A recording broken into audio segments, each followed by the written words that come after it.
Hello friends, आप सभी का स्वागत है हमारे यूट्यूब चैनल आरडी क्लासेज में। पिछले वीडियो में हमने कोपेन के जलवायु वर्गीकरण के बारे में देखा था और आज हम राजस्थान के अपवाह तंत्र के बारे में देखेंगे कि राजस्थान में कौन कौन सी नदियाँ किस क्षेत्र में बहती है और वो अपना जल किस में ले जाती है, बंगाल की खाड़ी में ले जाती है या अरब सागर में ले जाती है या अपने ही क्षेत्र में अंतः प्रवाहित हो जाती है। तो आइए एक नज़र देखते हैं। दोस्तों, एक चीज़ मैं बताना चाहता हूँ कि एक कन्फ्यूजन स्थिति रहती है कि टॉपिक बहुत बड़ा होता है, उसके अंदर बहुत लंबे चौड़ा जो हमारा बिंदु होते हैं उसमें से कौन सा बिंदु याद रखा जाए और कौन सा बिंदु छोड़ा जाए, ये बहुत बड़ी कन्फ्यूजन स्थिति होती है। तो इसके लिए एक विशेष बात बताना चाहता हूँ कि हमेशा एग्ज़ाम के अंदर वही टॉपिक यह उठाया जाता है, उसी टॉपिक से क्वेश्चन बनाया जाता है। जिस टॉपिक पर कोई ख़ास विशेष बात बन रही हो, जिस बिंदु से कोई विशेष लगाव हो, उसी बिंदु से क्वेश्चन बनाए जाते हैं। तो साथियों, ये जो राजस्थान जीके का जो रीट का फर्स्ट पेपर है, उसका जो नोट्स बनाया जा रहा है, उस नोट्स में से जो इम्पोर्टेंट जिस टॉपिक है, उस टॉपिक में से जो क्वेश्चन बन सकता है, उसी चीज़ को हमने इस वीडियो के अंदर लेने का प्रयास किया है। अनावश्यक बिंदुओं पर हमने चर्चा नहीं की है, केवल उसी बिंदु को या जो विशेष जो बात है जिससे क्वेश्चन बन सकता है और अब तक जो एग्ज़ाम में पूछा गया हमेशा जिस टॉपिक से क्वेश्चन, उसी टॉपिक को हमने एक नोट्स के रूप में लिया है और हमने समय को बचाते हुए और अनावश्यक एनर्जी खर्च ना हो, ये सारी चीज़ों को ध्यान में रखते हुए हमने केवल इम्पोर्टेंट टॉपिक्स को हमने इस वीडियो में लिया है। तो आप विशेष रूप से ध्यान दें कि जो आपके इम्पोर्टेंट नोट्स है वो ही इस वीडियो में हम अपलोड कर रहे हैं, ताकि आपका अनावश्यक समय वेस्ट नहीं हो और आपको जो चीज़ चाहिए, जो कंटेंट चाहिए, जो एक इम्पोर्टेंट टॉपिक चाहिए, वही हम इस वीडियो में ले रहे हैं। तो देखते रहे रीट मेन के लिए, रीट मेन 2022 के लिए राजस्थान की अपवाह प्रणाली यानी कि बहने वाले जल के जो स्रोत है उसके बारे में यहाँ चर्चा की गई है। अपवाह तंत्र के बारे में अगर बात करें, देखिए, एक होता अपवाह तंत्र और एक होता अपवाह तंत्र।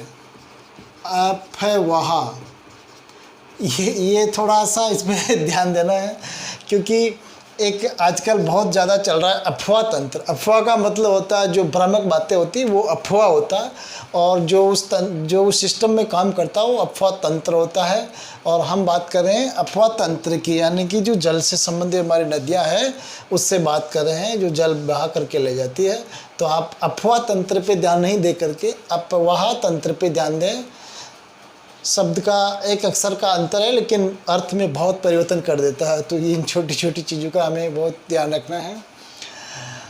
नंबर 1, यानी कि देखिए, राजस्थान की जो नदियां हैं, राजस्थान की नदियां 3 भागों में अपना जल प्रवाहित करती है। नंबर 1, बंगाल की खाड़ी में गिरने वाली नदियाँ। कुछ नदियाँ ऐसी हैं जो अपना जल बंगाल की खाड़ी में ले जाती है। दूसरे प्रकार की वे नदियाँ हैं जो अरब सागर में अपना जल ले जाती हैं।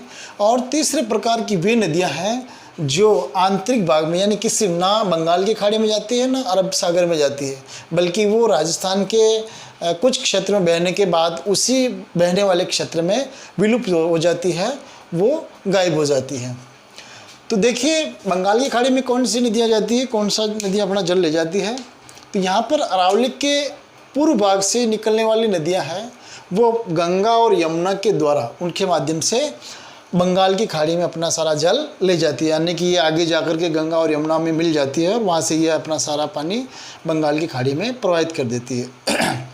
और ऐसी नदियाँ जो है राजस्थान की, जिसमें चंबल है, पार्वती है, बाणगंगा है और बनास है, काली सिंध है, गंभीर है, खारी है आदि, ये जो नदियां हैं ये बंगाल की खाड़ी में अपना पानी ले जाती है और गंगा और यमुना के माध्यम से उसमें मिल जाती है आगे जा कर के।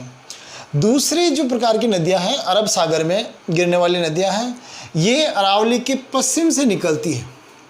देखिए, बीच में जब अरावली पर्वतमाला है हमारे, तो उसके पूर्वी भाग में जो नदियाँ बनती है, उधर से जो निकलती है वो सारे आपके बंगाल खाड़ी में जाती है। उधर पूर्व की दिशा में बंगाल की खाड़ी है, और अरब सागर जो पश्चिम दिशा के नीचे रहता है। तो ये सारे जो नदियाँ हैं वो अरावली के पश्चिम से निकलने वाली जो नदियाँ हैं वो, जिसमें माही, सोम, जाखम, लूनी, साबरमती, पश्चिमी बनास, ये नदियाँ मुख्य रूप से अरब सागर में अपना जल प्रवाहित करती है। तीसरे प्रकार की नदियाँ देखिए, जो वर्षा ऋतु में कुछ दूरी तक बहने के बाद, कुछ दूरी के बाद विलुप्त हो जाती है अपने ही क्षेत्र में, तो वो आंतरिक प्रवाह नदियाँ कहलाती हैं। इसमें मुख्य रूप से जो देखते हैं, एक काकनी है, कांतली है जो खंडेला की पहाड़ियों से निकलती है, साबी है, गग्गर है, खंडेल है, मेंता है, बांडी है, रूपनगढ़ है, तुत्रमती है, रूपारेल है। ये मुख्य रूप से जो नदियां हैं वो आंतरिक प्रवाह यानी कुछ क्षेत्र में बहने के बाद ये नदियां रेगिस्तान में ही विलुप्त हो जाती है, और ये मुख्य रूप से ये बरसात के ऊपर ही निर्भर होती है। बारिश के मौसम में ही ये नदियां अपना जल प्रवाहित करती है, और बारिश समाप्त होने के बाद वहीं पर ख़त्म हो जाती है, और ये ना तो अरब सागर में जाती है ना बंगाल की खाड़ी में जाती है। तो ये 3 भाग मुख्य रूप से है इसके राजस्थान की अपवाह प्रणाली के। अगर आपकी क्वेश्चन आता है तो अब इसमें क्वेश्चन कैसे बनते देखिए। अरब बंगाल की खाड़ी में जल ले जाने वाली नदियाँ कौन कौन सी है, उसमें से क्वेश्चन आ सकता है उसमें, ये ऑप्शन में, या फिर अरब सागर में गिरने वाली नदियाँ, या आंतरिक अपवाह वाली नदियों के नाम लिखे, तो उसमें आपके ये क्वेश्चन बनता है। तो अब चलिए दोस्तों, हम इसको एक ट्रिक के माध्यम से याद करते हैं। बंगाल की खाड़ी में गिरने वाली नदियों के और अरब सागर में गिरने वाली नदियों के नाम, और ये आपके राजस्थान में ही विलुप्त होने वाली नदियों के नाम आंतरिक अपवाह वाली। देखिए, मैं इस नदियों के माध्यम से इसके जो कीवर्ड को लेकर के एक अपन ट्रिक बना रहे हैं, बहुत शानदार ट्रिक है। आप देखिए, एक बंगाली लड़की है जिसका नाम चंपा है, और उसे कह रहे हैं कि बंगाली चंपा तू बाण बना। वो बाण बनाने का काम करती है, तू बाण बना। एक दूसरी लड़की है जिसका नाम है काली। काली तो क्या है, गंभीर रूप से खारी है, यानी बहुत बेकार है। खारी का मतलब जो टेढ़ा होता है व्यवहार से, उसको बोलते हैं बहुत खारा आदमी है, बहुत खारी है। तो इसको आप याद रखिएगा, बंगाली चंपा तू बाण बना, काली तो गंभीर खारी है। बंगाली चंपा तू बाण बना, काली तो गंभीर खारी है। देखिए, इसमें आपकी चंपा के अंदर 2 नाम है, चम से चंबल, पा से पार्वती। तू हमारा ये वाक्य बनाने के लिए हमने इसका यूज किया, तू शब्द का। बाण से बाणगंगा, बना से बनास, काली से काली सिंध, और तो को भी हमने एक वाक्य सेट किया, उसके लिए लिखा है। और गंभीर से गंभीर और खारी से खारी हो जाएगी। ये आपकी पहली ट्रिक हो गई, यानी बंगाल की खाड़ी में गिरने वाली कौन कौन सी नदियां हैं। तो बंगाली का हम नाम रखेंगे, क्योंकि बंगाल पहचान में आएगा कि बंगाली चंपा, तो बंगाली से बंगाल की खाड़ी में गिरने वाली नदियाँ हो गई। चंपा तो बाण बना, काली तो गंभीर खारी है, यानी कि काली तो बाण बना, वो बाण बनाने का काम करती है। वो काली लड़की है जो बहुत खारी है, वो बेकार है, अब तू ही बाण बना। तो इस ट्रिक से हमें इस बंगाल की खाड़ी में जाने वाली नदियों के नाम याद रखने हैं।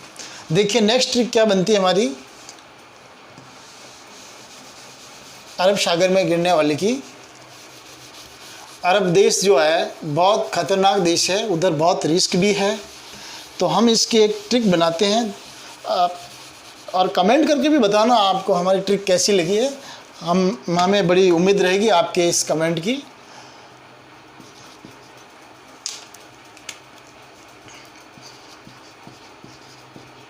ये आपके थोड़ा लंबा ले लेते हैं। अरब माही, अरब देश हो गया, अरब से अरब की खाड़ी।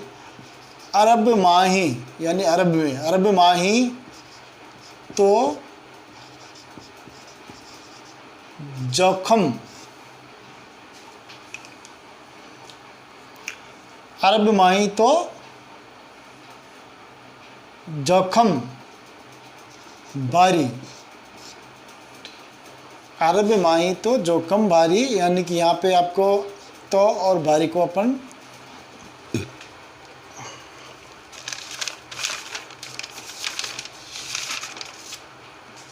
सॉरी यहाँ पे एक सोम, अरब माही तो की जगह यहाँ लिखेंगे सो जोखम। ट्रिक में थोड़ा, अरब माही सो जोखम लूणी तू सबर बना। ठीक है, अरब माही सो जोखम, यानी अरब के अंदर वैसे ही बहुत जोखिम होता है, तो अरब माही सो जोखम, बहुत यानी सैकड़ों की तादाद में जोखम है, जोखम यानी रिस्क है। और लूनी उस लड़की का नाम है जो कहना चाह रही कि मैं अरब में जाना चाहती हूँ, तो उसको उसके घर वाले कह रहे हैं कि लूनी तू थोड़ी सब्र बना के रख, क्योंकि अरब में बहुत जोखम है, तो अभी तू रुक जा, बाद में चले जाना। तो अरब माही सो जोखम लूनी तू सब्र बना। तो यहाँ पे अरब से अरब सागर में जाने वाली नदियाँ हो जाएगी, माही से माही नदी, सौ से सोम नदी, जोखम से जोखम नदी, लूणी से लूणी।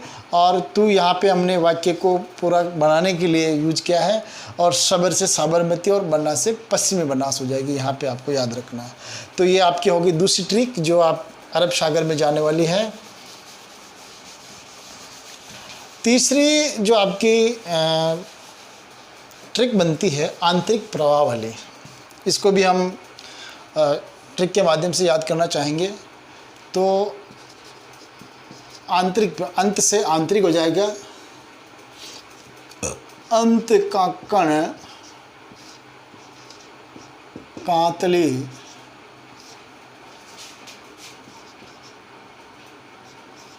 सभी घर घर, सभी घर घर खंडेल। अंत काकण कातली साबी घर घर खंडेल, मेथा बांडी रूप से, मेथा बांडी रूपन से, रूपन से तू तरमती, तू तरमती रूपा आ गई रेल। देखिए इस ट्रिक को कैसे समझते हैं। अंत, अंत में, अंत का अंत से हो जाएगा आपके आंतरिक अफवाह तंत्र के शॉर्ट में याद रखना है। काकण यानी काकणी, अंत काकण कांतली साबी गरगर खंडेल, मेथा बांडी रूपन से तू तरमती रूपा आ गई रेल। यानी कि ये दो चौपाई के अंदर दो लाइन में आपकी स्ट्रिक बन रही है। अंत काकण कांतले, काकण से काकणे, कातली साबी से साबी हो जाएगी, घर घर खंडेल। ये एक दोहे की तरह है जिसको याद रखने में आसान रहेगा।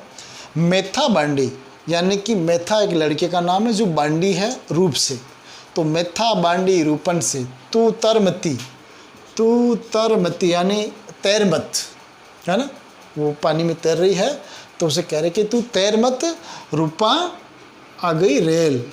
तो यहाँ पे रूपा और रेल आ गई, हमने वाक्य को सेट किया है। और तू तरमती के हमने 3 भाग कर दिए। तू तरमती यानी कि तू तरमती, ठीक है, तो हमने इसके टुकड़े करे, तू तरमती, अब तैर मत, रूपा आ गई रेल यानी कि रेल आ गई। तो इसमें आप दोनों वाक्य को लिख लेंगे तो रूपा रेल।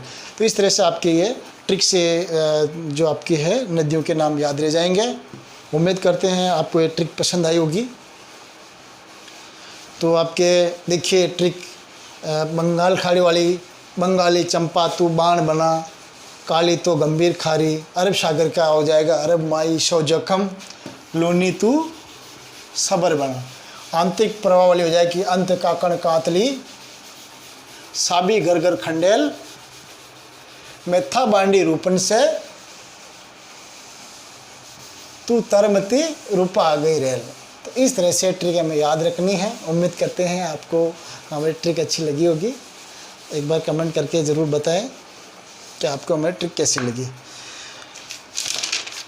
चलिए आज के इस टॉपिक में हमारे ये केवल ट्रिक्स के बारे में बताया। आगे अगले वीडियो में हम जो राजस्थान की प्रमुख नदियां हैं उसमें से जो क्वेश्चन बन सकते हैं रिलेटेड वही नदियाँ लेंगे और नदियों में भी जो उसकी विशेषता खास है उसको ही हम लेंगे नेक्स्ट वीडियो के अंदर। तो देखते रहिए, हमारे साथ जुड़े रहिए और हमारे इस चैनल को सब्सक्राइब कर लीजिए ताकि नेक्स्ट वीडियो जब भी अपलोड हो आपको उसका नोटिफिकेशन मिल जाए। बेल आइकन को भी दबा लें और लाइक ज़रूर करें। और आपको हमारी ट्रिक कैसी लगी एक बार कमेंट करके ज़रूर बताएं। Thank you so much.